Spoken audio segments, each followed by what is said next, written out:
Senhores e senhoras, bom dia. A Faculdade de Direito de Ribeirão Preto, da Universidade de São Paulo, tem a honra de recebê-los no último dia de atividades da Semana Jurídica 2019. Sejam todos muito bem-vindos. Saudamos as autoridades, professores, alunos, servidores e a comunidade aqui presentes. Aproveitamos para registrar as presenças. Professora doutora Cíntia Soares Carneiro, docente do Departamento de Direito Público da Faculdade de Direito de Ribeirão Preto. Professora doutora Cíntia Rosa Pereira de Lima, docente do Departamento de Direito Privado e de Processo Civil. Professor doutor Gustavo Assede Ferreira, chefe do Departamento de Direito Público da FDRP. Doutor Fernando Fabiani Capano, o advogado convidado e palestrante que está colaborando conosco nessa semana. Convidamos o professor doutor Alessandro Irata, presidente da comissão organizadora da Semana Jurídica 2019, para abrir as atividades de hoje.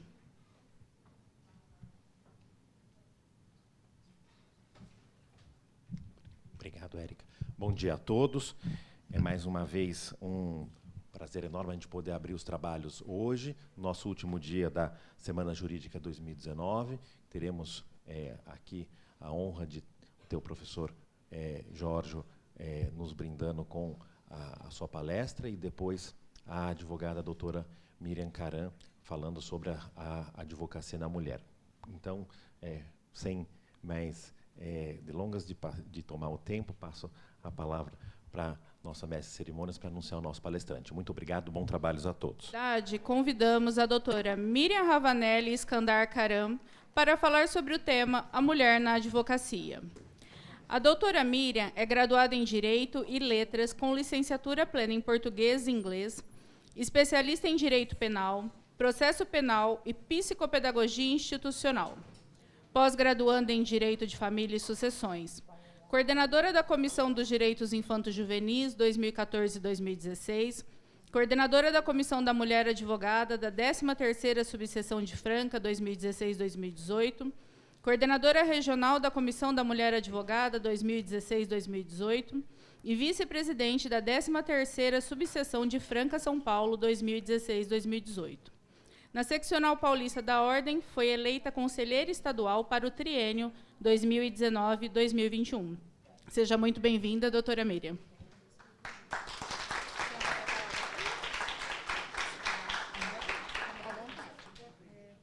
Pode pegar aquele lá, por favor, e pode entregar para ele.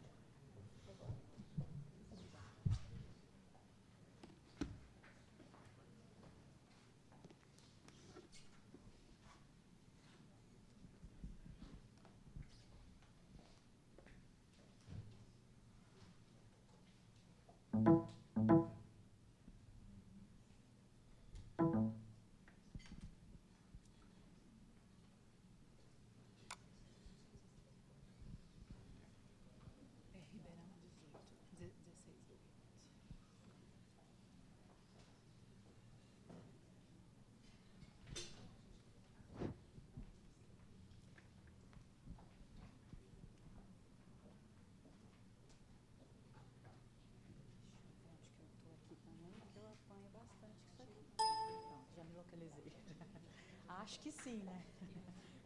Vou tentar. Bom dia a todos e a todas. É uma grata satisfação estar aqui hoje para poder conversar um pouquinho com vocês. E eu gostaria, antes de começar as minhas considerações, a minha fala, e, na verdade, eu quero fazer uma troca com vocês, porque eu não gosto muito de falar sozinha. Então, por favor, intervenham, falem comigo. Quero ouvir também os posicionamentos, as vivências de vocês, as experiências também, porque eu pretendo trazer as minhas. Não são verdades absolutas, porém são as minhas vivências e as minhas experiências enquanto advogada, enquanto militante aí há algum tempo já na área da advocacia, né? Quero agradecer primeiramente a doutora Mônica pelo convite, que me foi franqueado pelo meu querido amigo, meu parceiro de caminhada, doutor Fernando Capano. E é com uma grata satisfação estar aqui nesta casa hoje. Bom, eu pretendo trazer para vocês, então, como eu já adiantei, um pouco da minha vivência na área da advocacia. Eu ando um pouco, tá? Gosto de ver todo mundo, gosto de interagir, não gosto muito de ficar presa. Então, assim, se eu estiver incomodando e movimentando demais, por favor, intervenham. Eu gostaria de fazer uma breve explanação da parte histórica com vocês, no surgimento, na criação dos cursos jurídicos, né, no Brasil. E em que contexto esses cursos surgiram. Né? Nós vínhamos de uma época, de um tempo, onde havia uma forte influência patriarcal, onde não cabiam ainda, nós não tínhamos lugar, enquanto mulheres, dentro dessa formação, desses cursos, não só dos cursos jurídicos, né, mas de todo o estudo, de toda a parte acadêmica, enfim, de toda a parte dos estudos em si, né, como um todo. E, a partir da segunda metade desse século XIX, quando surgem os cursos jurídicos do Brasil, nós passávamos por uma grande transformação, né, uma grande revolução. Haviam conquistas acontecendo, o mundo mudava muito rapidamente, Revolução Industrial, o feminismo surgindo de uma forma mais organizada e não isolada. Então, nesta parte, nesta hora, as mulheres elas começam a ingressar, a se aproximar, a se familiarizar com os estudos, com os cursos jurídicos, com a alfabetização, enfim, começam a viver toda esta fase de uma forma mais profunda da educação, né? Então, esse contexto, esse convívio social era muito intrínseco, essa cultura da ideia da subordinação da mulher, da fragilidade, da incapacidade feminina de estar dentro desses cursos, né? E os espaços públicos, como nós sabemos, né, eram exclusivamente reservados aos homens.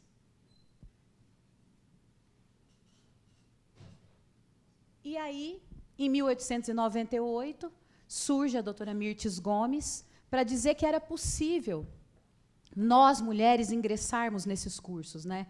Tínhamos tanta competência, tanta capacitação quanto os nossos colegas para estar nesses cursos, para desenvolver teses, defender nossos clientes. E a doutora Mirtes, ela entra em 1898, né? Foi a primeira mulher bacharel, foi a primeira mulher a ingressar nos cursos, no Rio de Janeiro, mais especificamente, mas ela só consegue se legitimar profissionalmente em 1906. Olha quanto tempo depois, né, que a doutora Mirtes consegue entrar como nesses quadros efetivos, como sócia efetiva, porque naquela época você precisava entrar no quadro de sócio efetivo do Instituto dos Advogados do Brasil para que você pudesse ser legalmente habilitada a exercer a advocacia. Quantos anos depois a doutora Mirtes consegue essa legitimação, né? E ela se aposenta em 1944, encarregada ainda por ajudar, por auxiliar, né, nas jurisprudências do Tribunal de Apelação. Eu trouxe essa figura também da doutora Maria Augusta, para que vocês conhecessem a primeira mulher a ingressar nos quadros da advocacia paulista, em 1897.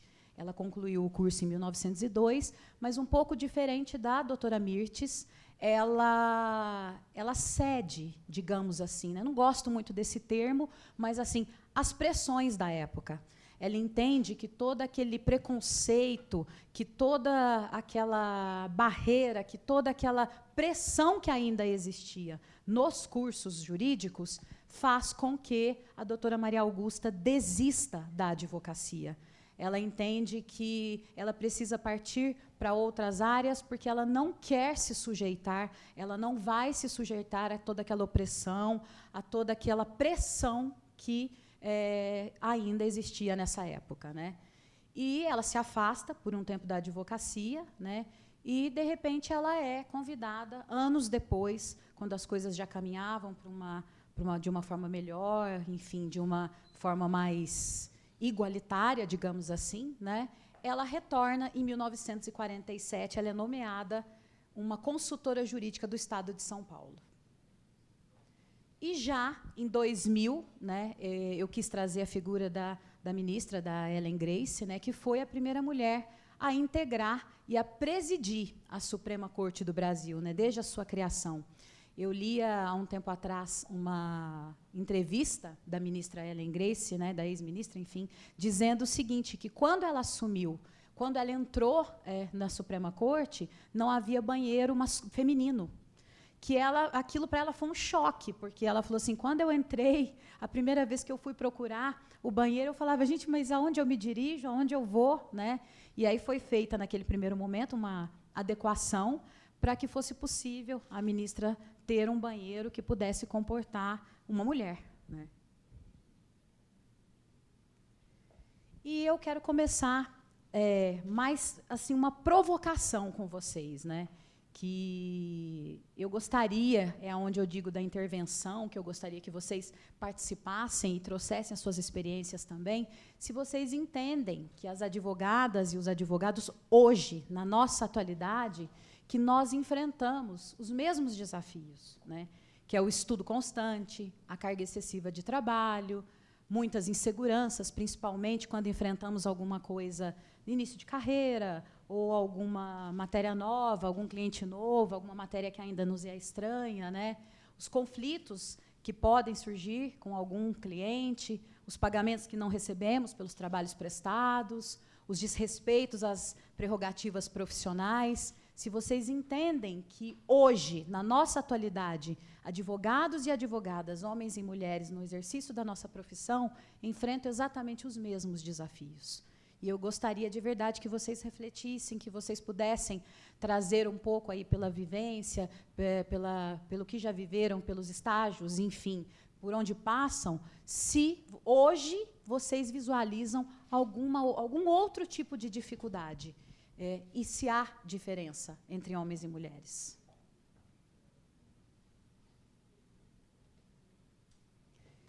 Uma outra provocaçãozinha. Há no meio jurídico um discurso de pretensa igualdade legal e cavalheirismo patriarcal? Vocês entendem que isso ainda existe? Você está de TPM? Não vai começar a chorar, hein? A maternidade atrasa a carreira. Mulheres querem se dedicar às suas famílias. Mulheres são menos ambiciosas. Não esqueça aquela roupa especial quando for falar com o juiz. Mocinha, anjo, querida, você é a secretária do doutor? Essa é a minha preferida. Mas você é advogada com OAB? Isso aqui são frases de depoimentos, de pesquisas e de colegas próximas, e algumas eu também já ouvi. Então, eu penso e acredito que, além de todas as dificuldades que nós enfrentamos enquanto advogadas e advogados, as mulheres, elas sempre têm que provar um pouco a mais. Além da sua competência, das suas especialidades, elas sempre têm que provar um pouco a mais. Porque nós somos, sim, ainda, por causa daquele histórico lá de trás, de toda a construção, inclusive no nosso mundo jurídico, nós somos julgadas pela nossa roupa, pelo nosso corpo, pela cor da nossa pele, pelo estado civil, se optamos ou não por ter filhos ou não, se esses filhos vão influir de alguma forma na minha prestação de serviço, e pela minha capacidade de persistência. Somos testadas o tempo todo. Mas será que aquela menina que chegou assim, assada, ela fala, ela entende alguma coisa? Mas será que eu vou entregar aquela causa que a minha tão afeta, é tão importante, na mão daquela mocinha?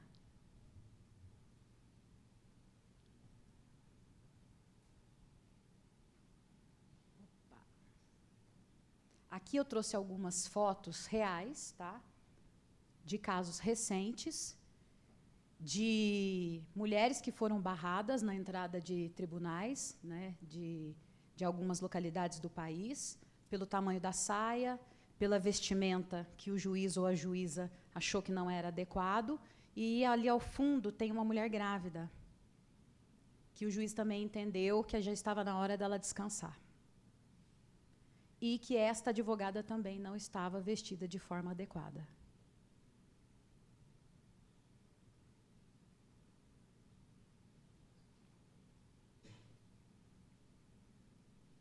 há falta de protagonismo feminino na liderança no mercado de trabalho?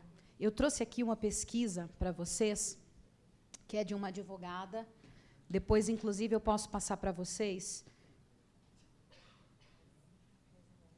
da doutora Isabelle Glaser, que é uma consultora, né? Ela fez essa pesquisa em grandes escritórios de advocacia, em grandes bancas, né? E aqui ela fez uma separação, uma distribuição por gênero. Nós somos 70% de advogadas dentro das grandes bancas, dos grandes escritórios de advocacia. Mas, apesar de sermos 70%,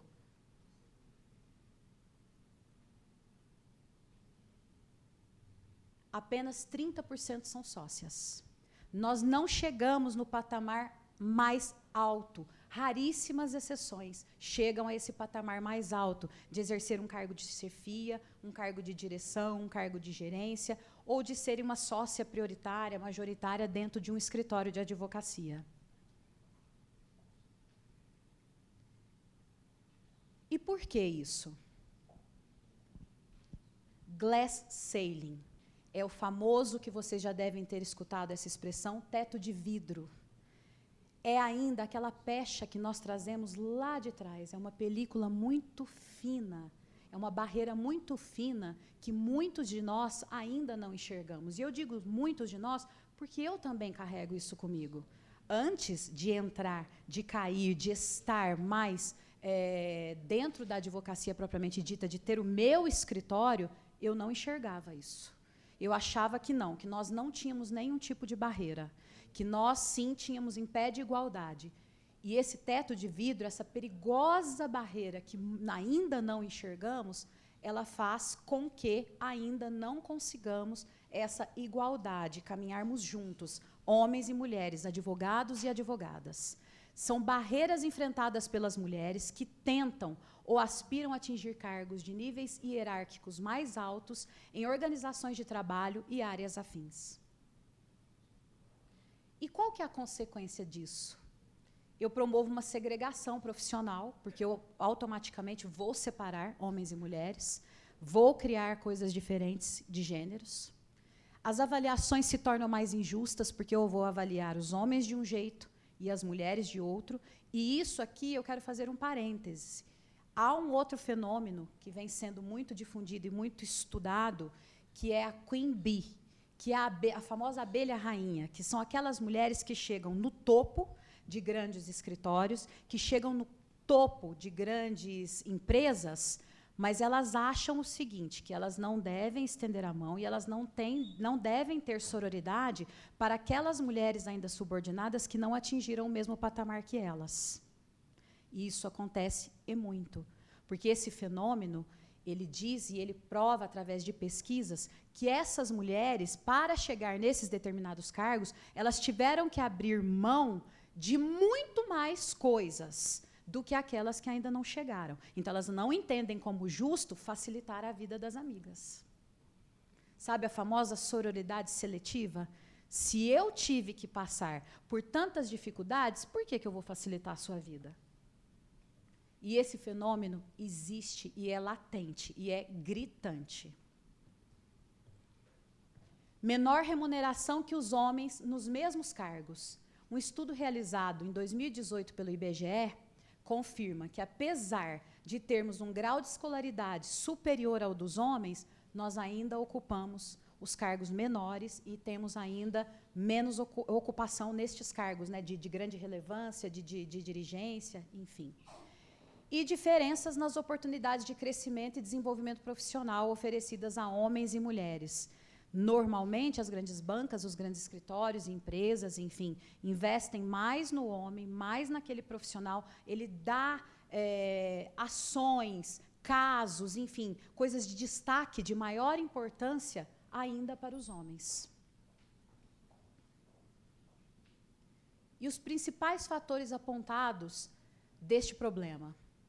Por que ainda há essa avaliação errônea e equivocada desses escritórios, dessas grandes bancas e dessas empresas? Porque esse investimento de tempo e de recurso financeiro, daqui a pouco ela vai casar, ela vai engravidar, ela vai cuidar mais da família, e ela não vai me dar o retorno. Eu vou fazer um investimento todo de um escritório, de um estudo, de tempo de especialização, eu vou fazer com que aquela pessoa cresça, mas daqui a pouco ela vai casar, ela vai engravidar, e ela vai dar mais atenção em casa, no lar, do que ela vai prestar o serviço dela. Ela vai deixar de prestar com a competência, com a dedicação e da forma como deveria. E a mulher vai ter menos disponibilidade, segundo esses estudos apontam, tá? Para poder se dedicar a essa carreira e a esses escritórios. Entendimento, tá? Desses escritórios, não meu.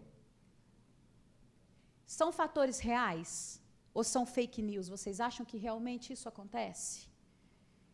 Pesquisas também realizadas através da Associação das Mulheres, do Mercado Seguro e do próprio IBGE dizem que, obviamente, isso pode acontecer, né? Como qualquer homem também pode deixar, vivendo alguma situação nova na sua vida, de olhar para o profissional e voltar um pouco mais o olhar para o seu pessoal, isso também pode acontecer com uma mulher. Mas isso não é uma regra. E que, normalmente, a mulher, pela própria natureza dela, uma mulher, quando ela se empenha, quando ela vai para o mercado de trabalho, que ela se especializa, que ela volta o seu olhar para aquela carreira, ela vai se disponibilizar e ela vai se dedicar o dobro para desempenhar a função e o papel dela. Ela, como sempre, historicamente, culturalmente falando, a mulher, ela normalmente, para alcançar aquele determinado cargo, aquela determinada função, naquele determinado lugar, ela desempenha-se muito mais, para que ela não seja julgada só, como eu disse lá atrás, pela roupa, porque é bonitinha, porque alcançou tal coisa. Não, ela tem que provar o tempo todo as suas competências e especialidades. E como combater isso? Promovendo mais oportunidades de networking, que dentro dessas pesquisas que eu realizei, a maioria das mulheres, elas dizem que há ainda uma dificuldade muito grande de realização do networking pela mulher. Por quê? Porque há ainda um outro aspecto que nós enfrentamos todos os dias, que é o assédio. Porque uma coisa é o advogado chamar um cliente para tomar um café, para jantar, para sair. Outra coisa é uma mulher advogada, normalmente lidando com clientes, na maioria homens, chamar esse homem para jantar, para sair, enfim. Né? E as pesquisas apontam que isto é uma realidade. E que daí nascem muitos assédios. Esta questão do networking. Né?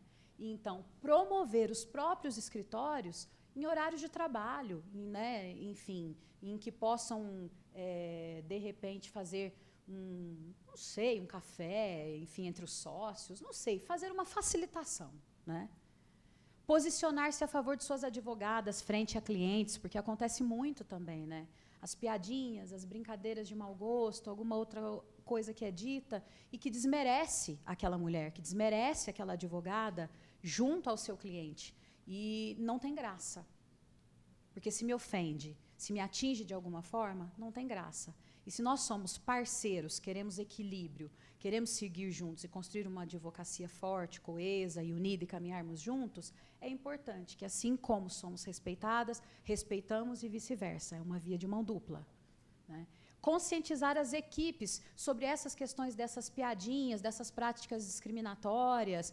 Por exemplo, acontece, e eu já vivenciei isso, inclusive, de entrarmos, há um tempo atrás, eu advogava para o Banco do Brasil, e nós estávamos numa grande reunião, onde haviam poucas mulheres, nós entramos, homens e mulheres, para poder fazer essa reunião, e eu e uma outra amiga, que trabalhávamos para esse Banco do Brasil, enfim, nada contra o banco, tá, gente? Estou falando da reunião em si, muito pelo contrário.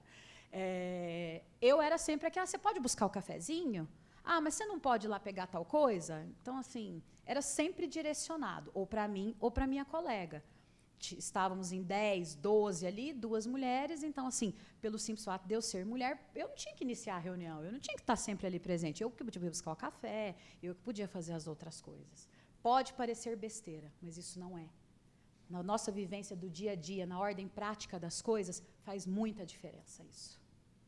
As mesmas oportunidades devem ser oferecidas a homens e mulheres. Se eu dou uma causa de relevância, de importância, de destaque, para o meu sócio, para o meu amigo, divido com ele, faço parcerias com o meu advogado, meu amigo ali, que é homem, por que eu não posso fazer o mesmo com as mulheres? Não aceitar brincadeiras e comentários e práticas que perpetuam estereótipos negativos de mulheres não são boas com números ou estão preocupadas com a aparência. Acho que eu não preciso nem comentar esse tipo de coisa, né? Eu coloquei a quase feminização da advocacia, porque eu penso, sim, que nós já avançamos muito, em muitos aspectos, mas ainda temos muito a avançar, né? Essa pesquisa foi realizada agora, recentemente, em maio de 2019, né?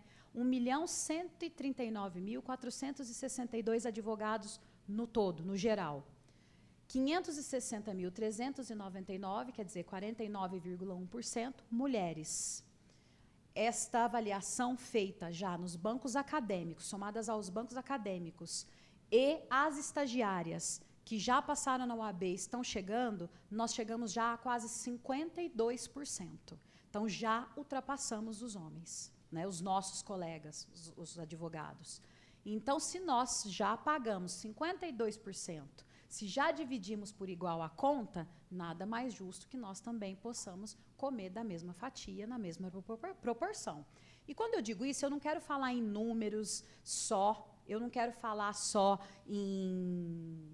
em questões eu quero falar em competências, em ordem de fala, em lugar de direito.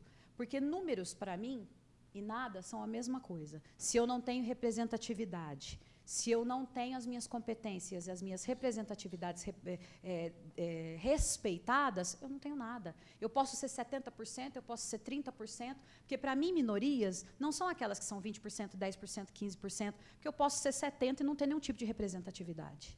Então, eu acho que a importância está aí, no respeito uns pelos outros. E eu não estou aqui também para dizer que sou contra os colegas, que sou contra os homens. Muito pelo contrário.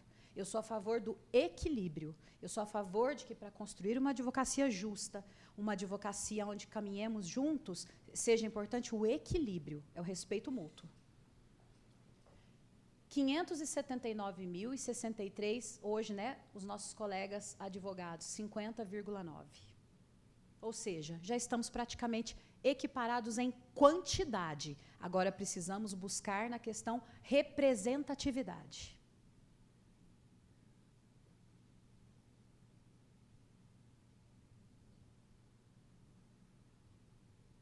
Só algumas observações, né, que as mulheres representam praticamente metade dos profissionais.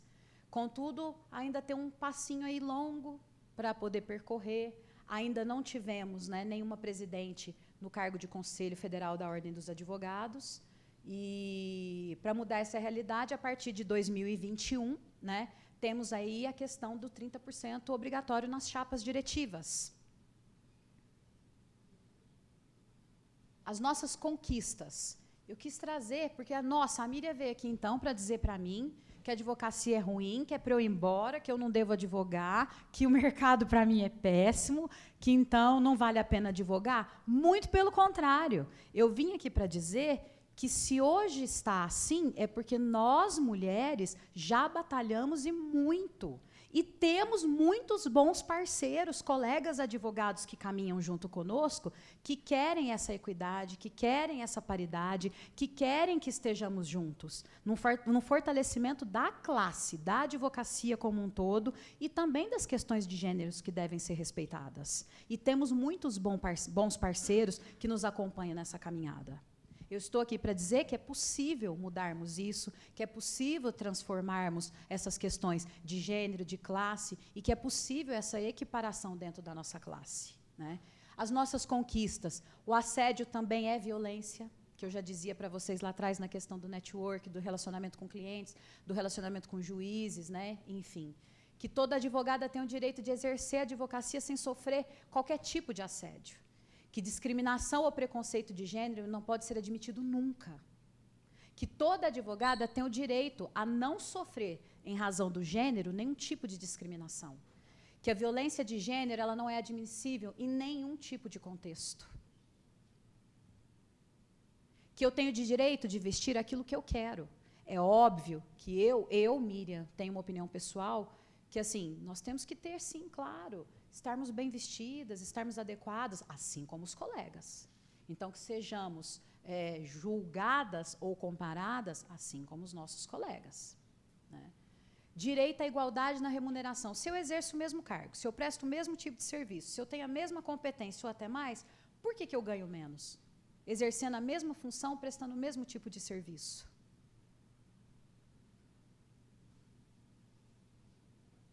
Em relação à maternidade, que é uma outra coisa que chama muita atenção, há pouco tempo eu tive um questionamento em Franca, porque uma colega, ela não sabia da questão da suspensão dos prazos dos 30 dias, após o nascimento, né, do bebê, e aí ela veio me questionar, dizer o seguinte, que isso era um absurdo, que isso não deveria existir, essa suspensão dos prazos de 30 dias, porque ela perderia cliente. Aí eu argumentei com ela e quis dizer o seguinte, é uma faculdade, não é uma obrigatoriedade. Você exerce se você achar que ela cabe na sua vida, que aquilo se adequa à sua realidade. Se você achar que não, é uma faculdade. Você tem ou não o critério de agir, de ter, de exercer ou não essa suspensão dos 30 dias do prazo.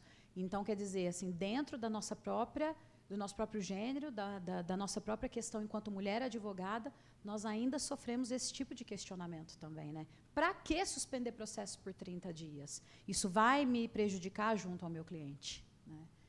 Então, essa questão da prerrogativa junto à maternidade, ela é complicada, ela é delicada e daria assim, horas de questionamento e de conversa. Né?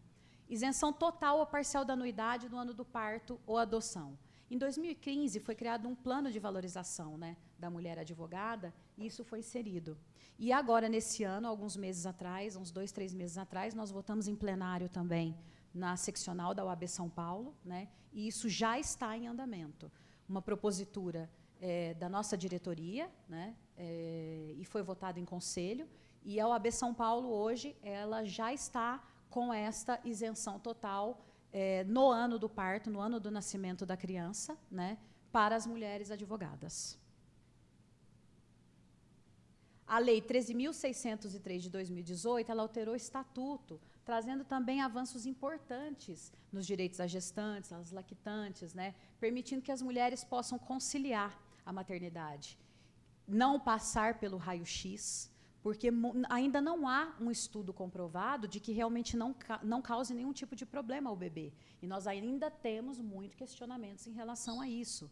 Tivemos agora, recentemente, né, uma mulher grávida, barriguda, para dar à luz, estava perto do parto e foi obrigada a passar várias vezes, entrou em trabalho de parto, houve toda uma complicação, o bebê foi para a UTI, enfim, teve toda uma questão. Enfim, sendo que isto já é regulamentado, já é uma prerrogativa da mulher advogada, né? Ela não ser obrigada a passar por esse raio-x. E pouco tempo atrás também, há uns 2 meses atrás, eu acredito também, uma outra colega advogada, criminalista, ela foi submetida a passar também várias vezes no PET scan por uma questão de um absorvente íntimo, que era detectado e apitava toda vez esse aparelho, então ela foi sujeitada as mais diversos tipos de humilhações que vocês podem imaginar dentro na porta de um presídio, para que ela pudesse ter acesso ao cliente dela.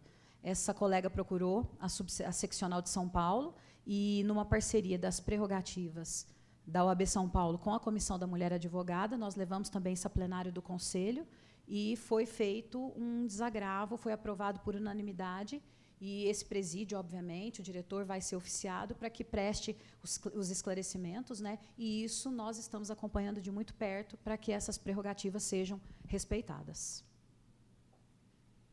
Vaga especial de estacionamento é uma outra coisa que me questionam muito. Em Franca, principalmente. Mira, isso não existe em Franca. Só que, para que nós façamos a nossa prerrogativa cumprir, eu queria fazer 2 observações com vocês. Primeiro, que a OAB não estará em todos os lugares o tempo todo. Então, eu não posso dizer isso ou aquilo, eu não posso, se você não trouxer isso para mim, se eu não souber que o problema está acontecendo. E a OAB, por si só, ela é só um monte de parede, de prédio, enfim. Nós somos a OAB, enquanto advogados. Então, nós também temos que levar os problemas, discutir os problemas da nossa classe e também pensar em estratégias para que isso seja resolvido. Né? E uma outra questão é entender as nossas prerrogativas. Porque eu já tive muitos questionamentos na OAB Franca que o advogado ou a advogada não estava no exercício da profissão e queria simplesmente, de repente, parar em algum lugar privilegiado. Então, assim, temos que ter esse discernimento também. Suspensão de prazos processuais, que eu já trouxe para vocês dos 30 dias. Preferência nas sustentações orais e audiências, né? A advogada gestante, lactante ou adotante, ela tem esta prerrogativa das sustentações orais. Direito à creche, toda advogada gestante, lactante tem direito, obviamente aquela que trabalha, né, em bancas, que é contratada, enfim, a fazer este pedido, né, e ter aí as necessidades do seu bebê pelo prazo de 120 dias. E em caso de violação, procurar a comissão de defesa, procurar a sua subseção terá ali uma comissão voltada para as prerrogativas, né? E você também pode acessar o próprio site do Conselho Federal e fazer ali a sua reclamação. E agora, mais recentemente, dia 14/8, na segunda-feira passada, né, foi aprovado o projeto de lei que criminaliza as ofensas, as prerrogativas profissionais dos advogados e das advogadas, né? A Câmara aprovou o projeto de lei 7.596 de 2017, que define como crime de abuso de autoridade cometido por agente público, servidor ou não, no exercício de suas funções. E agora essa matéria vai passar para a sanção presidencial para criminalizar as ofensas às nossas prerrogativas profissionais.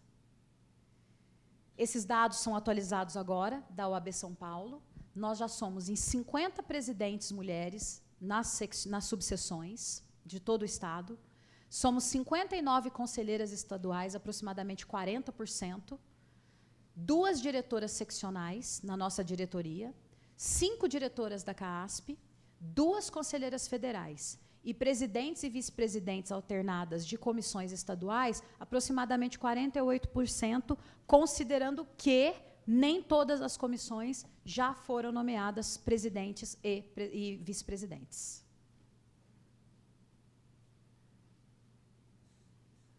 E eu queria trazer aqui uma fala que eu gosto muito da Patrícia Tuma, que é uma colega que, inclusive, eu acompanho e gosto muito. Ela escreveu um livro, né, que vocês já devem ter lido, que é a Advocacia, Teto de Vidro, ou já ouviram falar. E ela coloca que, enquanto existir desigualdade na esfera privada, haverá teto de vidro na advocacia. Então, enquanto eu não começar a trabalhar também as minhas bases, a trabalhar ali no meu escritório, a trabalhar ali na minha casa, nas minhas escolas, com os meus adolescentes, eu não terei uma igualdade verdadeira, né? Eu não terei um equilíbrio em qualquer profissão que seja, e também na advocacia. Eu gostaria de ouvi-los um pouco, eu mais falei do que, né, foi uma breve explanação a respeito, assim, da minha vivência na área da advocacia, enfim, da minha caminhada aí, e gostaria de saber se vocês têm alguma colocação, alguma observação que gostariam de fazer.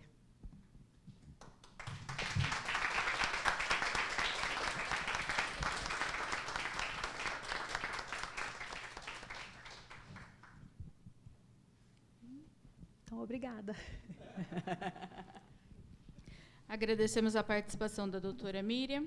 E agora ouviremos o professor doutor Alessandro Irata, presidente da Comissão Organizadora da Semana Jurídica 2019 da Faculdade de Direito de Ribeirão Preto da USP, que encerrará as atividades da semana. Muito obrigado, Érica. Eu só gostaria de agradecer mais uma vez a todos os nossos participantes que vieram aqui de longe para nos ajudar aqui, doutora Miriam Ravanelli, não tão de longe porque a gente está mais perto, mas fundamental a participação aqui na semana, ao Jorge Tomelin, Fernando Capano, agradecer a todos, aos professores que participaram da comissão, professora Cíntia, que está aqui, todos os alunos que fizemos a semana pensando em vocês, então é fundamental aqui, e especialmente, mais uma vez, agradecer a professora Mônica, que possibilitou essa nossa organização, e a todos aqui, bom, o Fábio também era da comissão, Cláudia e Érica, que sem vocês, obviamente, nada seria possível. Então, mas muito obrigado a todos, foi muito bom de poder aqui comemorar essa nossa Semana Jurídica esse ano de 2019. Muito obrigado.